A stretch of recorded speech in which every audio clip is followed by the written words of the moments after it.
उपवास म्हटलं की प्रत्येक घरामध्ये साबुदाण्याची खिचडी किंवा साबुदाण्यापासून वेगवेगळे पदार्थ तयार केले जातात. तर साबुदाणा पचण्यासाठी जड असतो, त्यामुळे बरेचसे लोक एकतर साबुदाणा खाणं टाळतात किंवा उपवास करणं टाळतात. मग अशा वेळी साबुदाण्याला पर्याय म्हणून काय बनवावं हा प्रत्येक गृहिणीला पडलेला प्रश्न असतो. मग अशा वेळी या पद्धतीची पांढरी शुभ्र, मऊ लुसलुशीत आणि जाळीदार इडली आणि त्यासोबत चटणी नक्की करून बघा. ही इडली 6 ते 7 तास मऊसूत राहते, त्यामुळे आपण ही टिफिनलाही देऊ शकतो.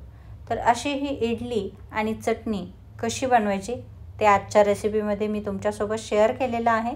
त्यासाठी संपूर्ण व्हिडिओ नक्की बघा. तर इडलीसाठी लागणारं हे प्रीमिक्स कसं बनवायचं ते बघूयात. या प्रीमिक्सपासून आपण आप्पे, डोसा, त्याचप्रमाणे उत्तप्पाही तयार करू शकतो. हे प्रीमिक्स साधारणतः 1 ते 1.25 महिना फ्रीजच्या बाहेर आपण स्टोअर करून ठेवू शकतो. प्रीमिक्स बनवण्यासाठी या ठिकाणी 1 कप वरीचे तांदूळ घेतलेले आहेत. बऱ्याचशा ठिकाणी याला भगर किंवा उपवासाचे तांदूळ असंही म्हणतात. किराणा स्टोअरमध्ये आपल्याला हे तांदूळ सहज उपलब्ध होतात. 1 कप वरीच्या तांदळासाठी अर्धा कप साबुदाणा घेतलेला आहे. या ठिकाणी मी प्रीमिक्स तयार करून ठेवणार आहे, म्हणून मी एका खोलगट कढईमध्ये वरीचे तांदूळ या पद्धतीने पसरवून घेतलेले आहेत. या पद्धतीने पसरवून घेतल्यामुळे एकतर वरीचा तांदूळ एकसारखा आणि पटकन भाजला जातो. या पद्धतीने वरीचा तांदूळ भाजून घेतल्यामुळे एक तर वरीच्या तांदळाला जाळी पकडत नाही आणि आपलं प्रीमिक्स छान 1 ते 1.5 महिना टिकतं. वरीचा तांदूळ रंग पलटेपर्यंत छान भाजून झालेला आहे. तो एका डिशमध्ये थंड होण्यासाठी काढून घेऊयात. त्याच कढईमध्ये अर्धी वाटी साबुदाणा मंद आचेवरती 1 ते 1.5 मिनिट भाजून घ्यायचा आहे.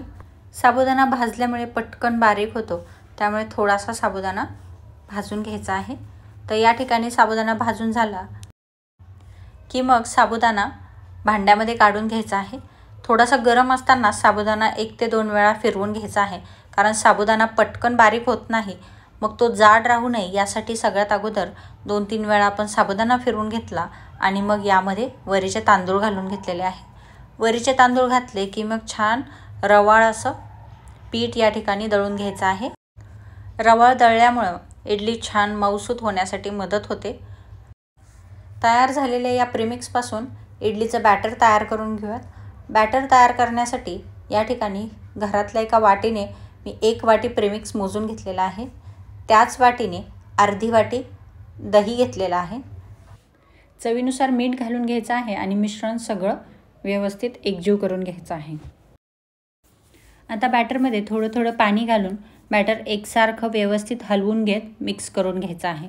पाणी घालताना एकदम न घालता थोडं थोडं करून घालायचं आहे, जेणेकरून बॅटर जास्त घट्ट किंवा पातळ होणार नाही. तर या ठिकाणी पूर्ण 1 वाटी पाणी घालून मी छान बॅटर व्यवस्थित भिजवून घेतलेलं आहे. तयार झालेलं बॅटर झाकण ठेवून 15 ते 20 मिनिट साईडला ठेवून घेऊयात. बॅटर भिजेपर्यंत या ठिकाणी चटणी तयार करून घेऊयात. चटणीसाठी या ठिकाणी 2 हिरव्या मिरच्या घेतलेल्या आहेत, 1 टेबलस्पून कापून घेतलेलं खोबरं आणि शेंगदाणे घेतलेले आहेत. तर या ठिकाणी मिरचीचं प्रमाण हे तुम्ही तुमच्या आवडीनुसार कमी जास्त करू शकता. आता मिक्सरच्या भांड्यामध्ये हे सगळे पदार्थ घालून घेऊयात आणि यामध्ये 2 ते 3 चमचे दही घालून घ्यायचं आहे. दही घातल्यामुळे चटणीला छान आंबटसर अशी टेस्ट येते, परंतु टिफिनला जर ही चटणी द्यायची असेल तर दही न घालता ही चटणी वाटून घ्यायची आहे. आता यामध्ये थोडंसं मीठ घालून थोडंसं पाणी घालून बारीक पेस्ट तयार करून घ्यायची आहे. वाटीत काढून घेतलेल्या या चटणीवरती जिरे आणि तुपाची फोडणी घालून घेतलेली आहे. तर अशा पद्धतीने चटणी आपली तयार झालेली आहे. 10 ते 15 मिनटं बॅटर छान भिजलेलं आहे. जास्त पातळ किंवा जास्त घट्ट नाही, मीडियम असं आपलं बॅटर या ठिकाणी तयार झालेलं आहे. त्यानंतर यामध्ये पाव चमचा फ्रूट साल्ट किंवा इनो घालून घेतलेला आहे. इनोऐवजी सोड्याचाही वापर आपण करू शकतो. यावरती थोडंसं पाणी घालून व्यवस्थित मिक्स करून घ्यायचं आहे. ज्यावेळी आपण या पद्धतीने इन्स्टंट इडली बनवतो त्यावेळी ती कडक होऊ नये यासाठी सोडा किंवा फ्रूट साल्टचा वापर केला जातो. इडली तयार करण्याच्या अगोदर इडली पात्रामध्ये पाणी घालून गरम होण्यासाठी ठेवलं आहे. प्लेट्सलाही तेल लावून घेतलेलं आहे. आता प्लेट्समध्ये इडली घालून घेऊयात. तर ही इडली बनवताना सगळ्यात महत्त्वाची गोष्ट म्हणजे प्लेट्सला भरपूर तेल लावलेलं असावं.